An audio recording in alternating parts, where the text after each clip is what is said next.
আসসালামু আলাইকুম। হ্যালো বন্ধুরা, আশা করি সবাই ভালো আছেন। আজকে আমরা অনেকদিন পরে চলে এসেছি রানা ইকো পার্কে। আর রানা ইকো পার্কে আগের যে পরিবেশটা ছিল সেরকম কিন্তু নেই। এখন কিন্তু পরিবেশটা অনেকটাই সুন্দর হয়ে গেছে। এখানে আপনার পরিবার নিয়ে কিন্তু ঘুরতে আসতে পারেন। আমি আর আমার বন্ধুরা মিলে হুটহাট করেই কিন্তু এখানে চলে এসেছি। এর আগেও আমরা একবার এসেছি, তখন কিন্তু অন্যরকম ছিল। এখন কিন্তু পরিবেশটা পুরোটাই পাল্টে গেছে। এখানে কিন্তু আপনার পরিবার নিয়ে নিশ্চিন্তে ঘুরতে পারবেন।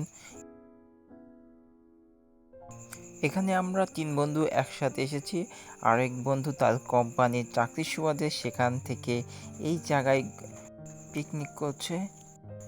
আমরা এখন তার সাথে দেখা করার জন্য কিন্তু এগিয়ে যাচ্ছি। এটা হচ্ছে পার্কে ঢোকার প্রথম গেট বা যাওয়ার রাস্তা।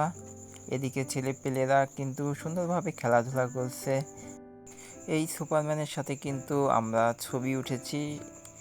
আবার এই সাইডে দেখুন সবাই দোলনা খেলছে, আবার এখানে কিছু কিছু ছেলেপেলে ওই পরীটার সাথে ছবি উঠছে। এখানে ওঠার ইচ্ছা হচ্ছিল, কিন্তু কিভাবে উঠবো, সময় স্বল্পতার কারণে আর ওঠা হয়নি। আমরা আমাদের সেই বন্ধুকে খুঁজতে বের হয়েছি। পার্কটা অনেক বড় হওয়ার কারণে কিন্তু খুঁজতে অনেকটাই সময় লেগে গেছে। পরবর্তী পার্ট দেখতে চাইলে কমেন্টে ইয়েস লিখুন, আর চ্যানেলটি অবশ্যই সাবস্ক্রাইব করে আমাদের পাশেই থাকবেন। ধন্যবাদ সবাইকে।